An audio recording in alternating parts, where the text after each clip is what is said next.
여러분 골목길에 쓰레기 봉지를 하나 몰래 버려두면 그 다음에 어떤 일이 벌어지는지 여러분 경험해 보셨죠? 짐작하시죠? 어떤 일이 벌어집니까? 처음엔 하나뿐이던 쓰레기, 이때는 봉지라고 말하지 않고 봉다리라고 말해야 됩니다.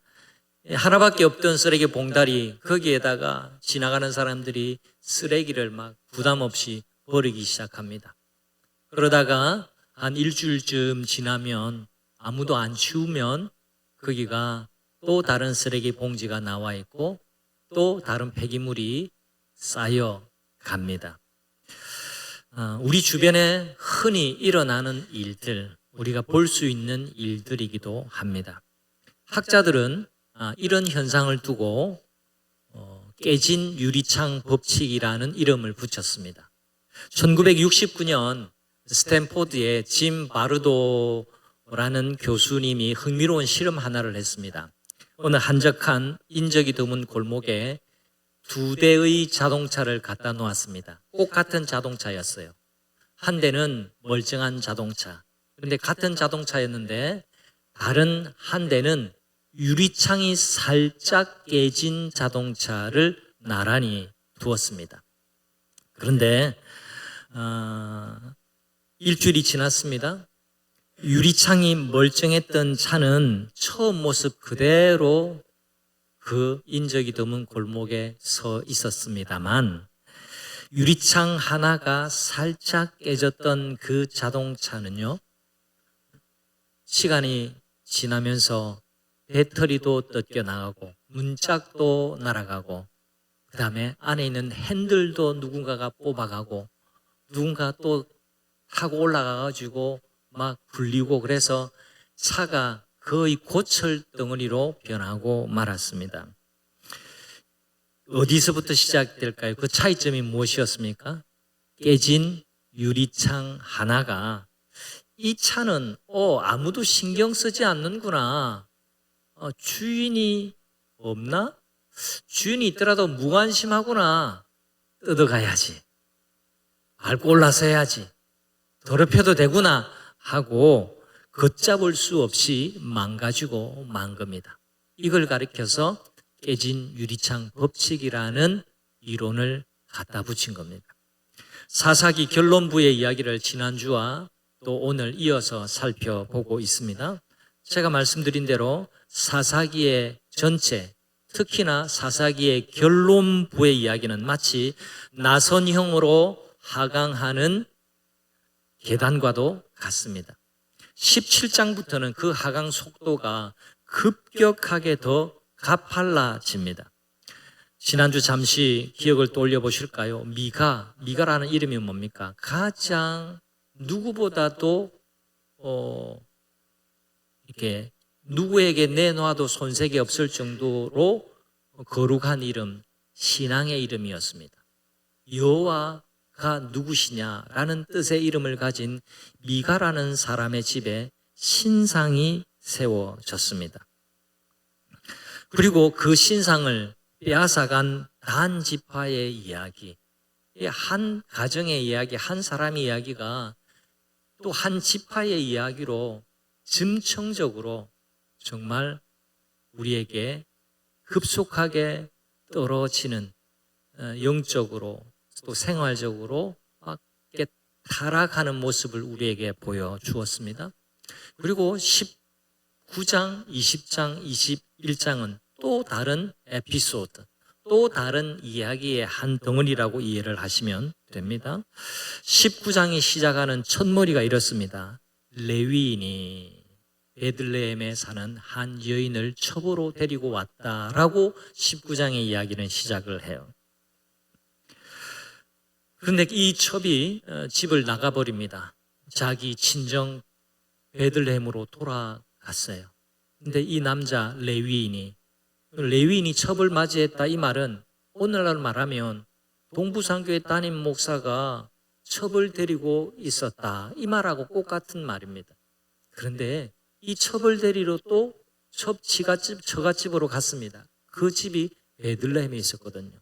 잘 달래서 집으로 데리고 오는 중에 기브아라는 마을에 이르러서 하루 유숙을 하게 됩니다. 그런데 거기에서 끔찍한 일을 당하죠. 거기는 동성애가 만연하고 또 성적으로 매우 타락한 마을이어서 거기에 남자들이 이 레위인을 강간하려고 또 레위인에게 나쁜 짓을 하려고 레위인 남자를 끌어내려고 했지만 그러지 않고 이 첩과 그 집에 초대를 했던 이 노인의 딸을 이 불량배들에게 내어줍니다. 밤새 괴롭힘을 당하고 새벽녘에 들어왔는데 문지방 앞에 엎드려서 죽고 말아요. 이것이 발단이 되어서, 이것이 깨진 유리창이 되어서 이 사건으로 말미암아서 이 사건이 벌어진 곳은 베냐민 지파에 속한 기브아였습니다. 그래서 11지파가 이 불량배들을 뭘 해야 된다, 이 불량배들을 우리에게 넘기라라고 했지만 베냐민 지파는 어떤 일인지, 우리가 남이가 하는 정신이었는지 아니면 자기들도 이 정도의 범죄는 별것 아니다라고 생각하고 자존심을 지키려고 그랬는지 고집을 부리고 이 불량배를 내어주지 않습니다. 그리고 맞붙어서 싸워요. 비극적으로 11지파와 베냐민 지파 사이에 내전, 외부의 침략이 아니라 형제끼리 칼과 창을 겨누는 피 흘리는 전쟁을 하게 되어집니다. 여러분, 그 전쟁의 결과는 참혹했습니다. 모든 전쟁이 슬프고 아프고 두렵고 괴로운 거잖아요. 이스라엘 쪽에는 거의 4만 명이 죽었고 베냐민 지파는 말할 것도 없습니다. 거의 전멸하다시피 했습니다. 자, 베냐민 지파의 영역이 우리 부산 지역이라고 한다면 이 부산 지역에 남아있는 남자가 600명밖에 안 돼요. 그렇게 이해를 하시면 됩니다. 베냐민 지파의 사람들이 다 죽고 이제 장정 600명만 남았습니다. 그러면 이러다가는 이 지파가 완전히 지상에서 멸종할 위기에 이르렀습니다. 이 600명은 림몬, 전쟁에서 패배하고 난 다음에 림몬 바위라는 곳에 숨어들어서 살았어요. 이게 무슨 말이냐니까 우리나라 6.25 전쟁 이후에 발치산이 지리산 속에 들어가서 숨어서 살았잖아요. 그것처럼 아무에게도 발견되지 않고 목숨을 연명해 보고 600명이 그렇게 림몬 바위라고 하는 골짜기에 들어가서 살았더랬습니다. 자, 보세요. 싸울 때는 피 터지게 싸웠지만 싸움이 끝나고 이 이스라엘 민족 전체가 정신을 차리고 보니까 12지파라고 하는 완전수가 깨졌다라는 것을 깨달았습니다. 이렇게 되면 완전히 12지파라는 이것이 유지가 되지 못하고 또 하나님의 약속이 우리에게 이어진다라는 것에 대한 위험한 마음을 갖게 되었습니다. 그런데 말입니다. 문제는 이스라엘이 전쟁을 시작하기 전에 맹세한 게 두 가지가 있었어요. 전쟁에서 싸우기 전에 우리는 저 베냐민 지파에게 우리 딸을 결코 시집 보내지 않겠다. 두 번째는 우리가 베냐민하고 지금 전쟁하러 나가는데 어떤 이유에서든지 우리가 미스바에 모일 텐데 이 미스바 총회에 나오지 않고 전쟁에 참여하지 않는 자가 있으면 반드시 죽이겠다. 엄포를 한 겁니다. 억지로 전쟁에 출전하도록 그렇게 이스라엘 지파가 맹세를 해보았습니다. 그런데 전쟁이 끝나고 보니까 베냐민 지파에 남은 600명의 남자에게 이제 아내를 얻을 길이 없잖아요. 그렇다고 이방인하고도 결혼을 못하고 그리고 형제 지파는 딸을 주지 않는데 그렇게 되면 후손을 못 이었기 때문에 베냐민 지파는 완전히 지상에서 종말을 겪게 되는 거예요. 여러분, 이걸 생각하니까 너무 당황스럽고 후회가 되었습니다. 그래서 이 백성들은 두 가지의 해결책을 내놓았어요. 그리고 그렇게 움직였습니다. 두 가지의 해결책이 뭐냐? 첫 번째는 우리는 우리 딸을 너희들에게 주지 않겠다라고 굳게 맹세했으니까 주지 못하잖아요. 근데 가만 보니까 우리가 전쟁하러 나갈 때 길르앗 야베스라는 성읍의 사람들이 안 나온 걸 발견한 거예요. 그래서 길르앗 야베스 사람들을 쳐들어가서 완전히 죽여버립니다. 여러분, 이게 또 뭔 일입니까?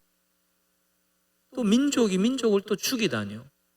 완전히 죽이고 거기 있는 처녀 400명을 데려다가 림몬 바위에 숨어 있는 600명의 남자들에게 신부로 주었어요. 그런데 600명 남자, 400명 여자가 결혼을 잘할 수 있습니까? 나머지 200명이 또 있잖아요. 이걸 어쩐다 생각하다가 매년 때가 되면 실로라는 곳, 이 실로라고 하는 곳은 하나님의 성막이 있던 곳이었습니다. 실로라는 곳에 축제가 벌어지는데 하나님을 예배하는 그 절기가 열리는데 거기 되면 사람들이 모여서 춤추고 또 마시고 기뻐하고 또 축제를 계속 이어가는 것이 관례였습니다. 그들의 전통이었습니다. 가만 보니까 이때는 여성들도 나와서 춤추고 또 즐기고 그렇게 했습니다. 이스라엘의 지파가 베냐민 남자들이 이렇게 말합니다. 우리는 딸 못 주니까 너희들이 알아서 해라. 춤추러 나온 여자들 보쌈에 가든지. 실제로 이제 나머지 200명은 이 남자들이 납치에 가서 아내로 삼습니다. 여러분 생각해 보세요. 이 또 무슨 해괴망측한 일입니까? 잘 보세요. 눈여겨보아야 될 게 있습니다. 여러분 맹세가 잘못되었으면 어떻게 해야 될까요? 잘못된 맹세, 이걸 억지로 끼워 맞추기 위해서 사람들 죽이고 400명 처녀를 주어야 됩니까? 아니면 또 보쌈에 가서 신부로 삼아야 되겠습니까? 아니면 우리가 그 맹세가 너무너무 잘못된 맹세네. 하나님 잘못 맹세했습니다. 회개합니다. 잘못했습니다. 그건 완전히 오판이었고 전혀 하나님이 원하시는 뜻이 아니었네요. 하나님 용서해 주세요 하고 새 길을 걸어가야 하겠습니까? 어떻게 해야 할까요? 대답은 안 하시고 있지만 답은 다 아시겠죠. 그런데 여러분 이스라엘 백성이 지금 우리 결론부입니다. 계속해서 이스라엘의 왕이 없으므로 각기 자기 소견에 옳은 대로 행하였더라. 여러분 전쟁이 벌어질 때도 이들은 하나님께 묻지 않았습니다. 하나님 올라갈까요 말까요? 그렇게 묻지 않고 전쟁이 굉장히 슬프게 돌아갔습니다. 그리고 전쟁이 마친 이후에 지금 전후 복구, 사후 처리의 과정인데 이 사후 처리하는 모든 일련의 과정 속에서도 이들은 역시나 하나님께 묻지 않습니다. 각기 제 소견에 옳은 대로 엉뚱하고 잘못된 맹세에도 불구하고 이 맹세를 풀려고 생각하지 않고 이 맹세를 그대로 지키려고 엉뚱한 결정을 하고 선택을 하고 잘못된 행동을 하고 있는 것을 보게 됩니다.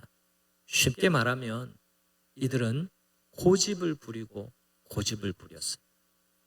심한 고집 앞에는 흉한 한 단어가 붙습니다. 왕고집, 고집. 여러분, 고집이 좋을 리가 없습니다.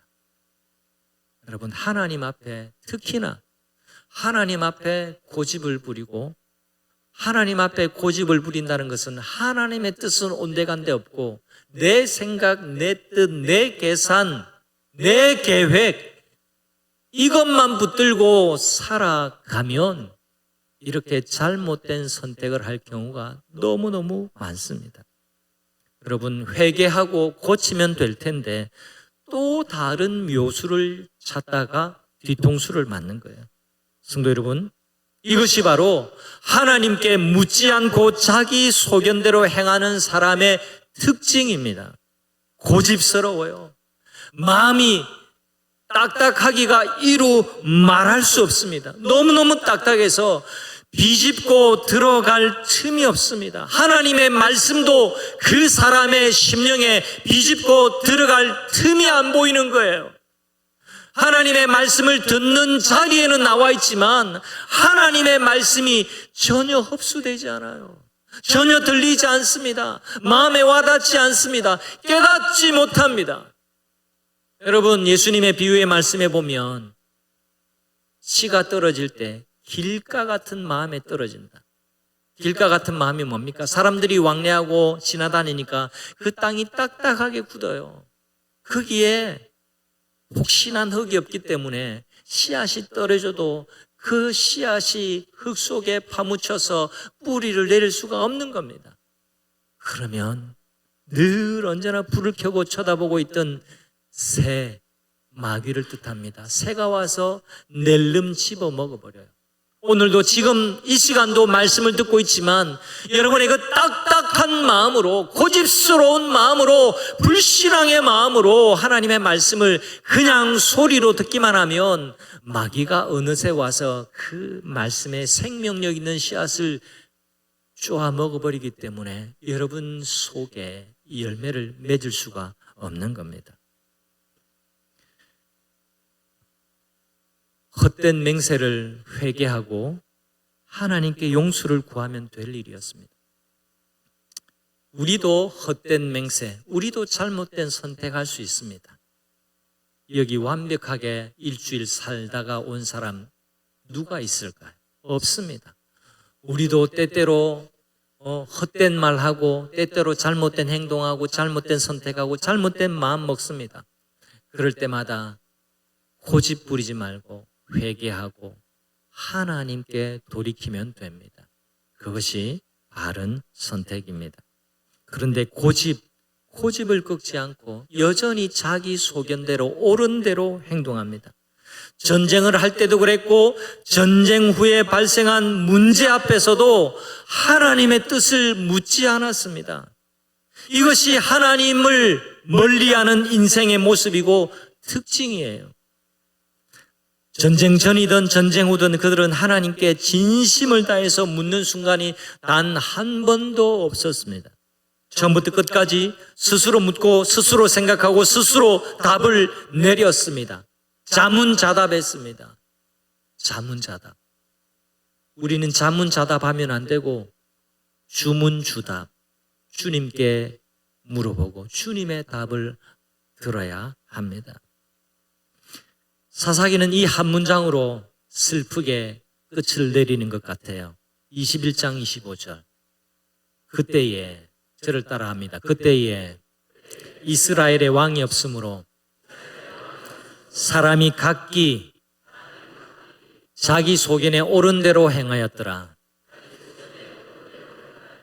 사사기 전체를 관통해온 이 후렴구가 마지막 문장이 되어서 사사기의 막을 내렸습니다. 그런데 지금부터가 굉장히 중요합니다. 지금부터 중요합니다. 옆에 분에게 이제는 자다가 깰 때입니다. 이렇게 이야기를 한번 해보세요. 졸았더라도 이제는 깨어나면 됩니다. 눈 뜨지만 제가 다 압니다. 제가 이제 목회 한 30년 하니까 눈 뜨고 조는 사람도 제가 헤아릴 수 있습니다. 눈은 떴지만 졸고 있는 사람, 딴 생각하는 사람 제가 다 구별합니다. 제가 이름을 안 불러서 그렇지.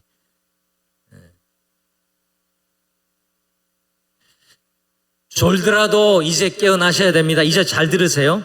사사기는 이 캄캄한 문장, 이스라엘의 왕이 없으므로 사람들이 각각 제 소견에 옳은 대로 행하였더라라는 이 문장으로 끝이 나는 것 같지만 완전히 끝나지 않았습니다. 제가 말씀드렸죠. 봉독할 때 사사기와 같이 붙어있는 부록책이 룻기입니다. 사사기의 결론부를 보면 베들레헴이라는 지명이 반복해서 등장을 해요. 자, 보겠습니다. 17장부터 유다 가족에 속한 유다 베들레헴의 한 청년이 있었으니 17장과 18장 사건의 출발입니다. 깨진 유리창. 그 다음에 17장 8절에 베들레헴 나옵니다. 9절에도 유다 베들레헴. 19장 가봅니다. 어떤 레위 사람이 성직자, 영적인 지도자입니다. 유다 베들레헴에서 첩을 맞이했다라는 이 엄청난 이야기로 19장에 깨진 유리창이 시작이 됩니다. 2절, 그 첩이 유다 베들레헴 출신이래요. 유다 베들레헴. 18절, 우리는 유다 베들레헴에서 에브라임 산지 구서로 가나이다. 나는 그곳 사람으로서 유다 베들레헴으로 갔다가 이제 우리 집으로 가고 있습니다라고 말하는 대목인데 한 절에 2번이나 나오고 있습니다. 자, 보세요. 미가의 집에 있던 레위인도 유다 베들레헴 출신이었고 기브아에서 죽은 첩도 유다 베들레헴 여인이었습니다. 이스라엘 역사상 가장 어두운 두 이야기, 하필이면 똑같이 베들레헴이라는 한 작은 마을을 배경으로 시작합니다. 그리고 사사기의 부록책과도 같은 룻기는 이렇게 시작합니다. 다 같이 읽어봅니다. 사사들이 치리하던 때에 그 땅에 흉년이더니라 유다 베들레헴에. 여러분, 베들레헴이라는 것은요, 떡집이라는 뜻이에요. 떡집. 근데 떡집에 흉년이 들었어요. 여러분, 너무나 아이러니하죠. 이게 이스라엘의 영적인 실상을 보여주는 한 단면이기도 합니다. 같은 시대, 같은 배경이에요. 그래서 제가 부록이라고 말씀을 드렸습니다. 룻기의 시작은 사사기의 어둠을 연속적으로 보여줍니다. 그 베들레헴에 살던 한 가정이 흉년이 들어서 먹고 살겠다고 베들레헴을 떠납니다. 떡집을 떠나요. 어디로 갑니까? 모압 이방 땅으로 이사를 갑니다. 여러분, 하나님의 백성이 이방 땅으로 가면 돼요, 안 돼요? 안 됩니다. 여기가 약속의 땅인데 어렵고 힘들어도 약속의 땅에 머물러야죠.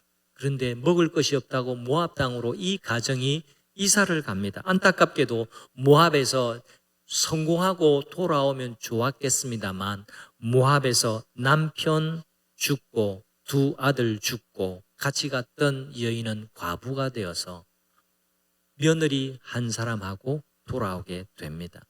여러분, 한 가정의 몰락 이야기가 룻기 이야기의 시작입니다. 그런데 이야기의 흐름이 어느새 흐름이 바뀝니다. 하나님이 헤세드를 베푸셔서, 헤세드는 은혜와 자비, 놀라운 사랑을 헤세드라 그럽니다.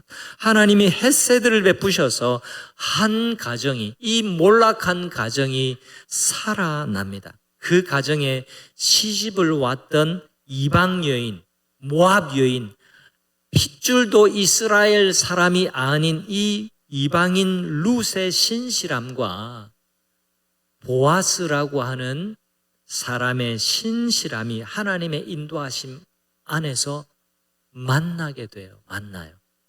이 두 사람 사이에서 태어난 아기가 오벳이라는 아기고, 이 오벳이라는 아기가 자라서 장차 이스라엘의 위대한 왕 다윗 왕을 낳는 할아버지가 됩니다. 더 놀라운 것은 하나님은 우리의 구원을 위해서 이 흉측했던, 이 비참했던, 이 불행했던 마을 베들레헴에서 예수 그리스도가 나게 하셨습니다. 죽음의 그늘에 앉은 그들에게 떡집이라고 불렸지만 흉년이 든 것처럼 비참해진 그 땅에 생명의 떡, 진짜 떡으로 오신 예수 그리스도를 영원한 선물로 주셨습니다. 끔찍하고 불명예스러운 베들레헴이라는 작은 마을이 회복되는 은혜를 주셨습니다. 사사기가 하나님을 떠난 인간이 나선형으로 얼마나 가파르게 무너져 내리는지를 보여주는 책이라면, 룻기는 바로 그 어두움의 한복판에서 베들레헴이라고 하는 그 어두운 마을 한복판에서 하나님이 변함없이 구원의 스토리를 만들어 가고 계셨다라는 것을 보여주는 희망의 책이요, 사랑의 책이요, 은혜의 책입니다. 성도 여러분, 사사기 읽는 내내 우리 마음이 무거웠습니다. 사사기는 우울한 이야기로 가득하지만 역설적으로 우리에게 소망을 품게 합니다. 우리 가정이, 우리 삶이 지금 사사기의 마지막 장처럼 자기 소견에 옳은 대로 살아갔던 그 결과로 얼룩져 있다고 해도 우리를 향한 하나님의 은혜의 이야기, 사랑의 이야기는 거기서 끝나지 않습니다. 하나님은 우리의 실패 위에도 여전히 당신의 이야기, 하나님의 구원 이야기를 써내려가고 있음을 믿으시기를 바랍니다. 하나님의 은혜의 이야기는 지금도 계속되고 있습니다. 한번 따라 하실까요? 하나님의 은혜의 이야기는 지금도 계속되고 있습니다. 하나님은 여전히 여러분을 사랑하고 계심을 믿으시기를 바랍니다. 아멘. 오늘 우리도 상처와 후회와 아픔의 흔적이 가득한 인생일 수 있습니다. 잘 살아보려고 했지만 살아온 세월 실패도 많고 아픔도 많고 또 하나님 앞에 죄 지은 것도 많을 수 있습니다. 그러나 우리 삶에 남겨진 그 상처와 후회, 아픔이 있다고 해서 나를 향한 하나님의 이야기가 끝이 나는 것은 아닙니다. 하나님의 은혜가, 하나님의 사랑이 나의 상처와 나의 죄악을 덮고도 남음이 있음을 믿으시기를 바랍니다. 제가 사진 하나 보여드릴게요. 며칠 전 우리 잠옷실 안에 있는 화장실의 사진인데 잠옷실 안에 보면 이 선반이 있습니다. 제가 부임하고 리모델링 할 때 잠옷실도 고치고 선반도 새 거 넣었는데 저게 좋은 게 아니어서 그랬는지 세월이 지나니까 실이 벗겨져요. 그래서 지금 저기 벗겨진 게 보이시죠? 볼 때마다 마음이 좀 불편했어요. 그런데 엊그제 이렇게 고쳤습니다. 좋으시죠? 네. 흔적이 없습니다. 스크래치가 없습니다. 새 것처럼 되었습니다. 어떤 상처, 어떤 오류, 어떤 죄악이라도 하나님의 은혜가 덮습니다. 덮을 수 있습니다. 하나님의 은혜에 감사하고 또 하나님 은혜를 구하는 성도님들 되시기를 주님의 이름으로 축원합니다. 하나님을 진정한 왕으로 모시는 결단이 있는 우리 삶에도 베들레헴의 다음 장이 시작됩니다. 베들레헴은 불행한 곳이었어요. 아픔이 있는 곳이었습니다. 죄악이 넘쳤던 곳입니다. 그러나 하나님은 그 베들레헴을 변화시킵니다. 베들레헴의 불명예를 완전히 고치십니다. 다시 베들레헴을 주목하게 하세요. 다시 베들레헴을 바라보게 하세요. 그 베들레헴에서 다윗의 조상이 태어나게 하시고 그 베들레헴에 우리를 위한 구주 예수 그리스도를 이 땅에 생명의 떡으로 보내어 주셨습니다. 여러분, 내 소견, 내 고집, 내 생각, 내 계산 내려놓고 다시 하나님께 여쭙는 백성으로 우리 모두가 서게 되기를 소원합니다. 그리고 이 자리에서 하나님이 이어가시는 은혜의 이야기를 우리 각자의 삶에서 보게 되기를 우리 주 예수 그리스도의 이름으로 축원합니다. 아멘. 우리 다 같이 오늘 말씀 기억하고 붙들고 같이 기도하시죠.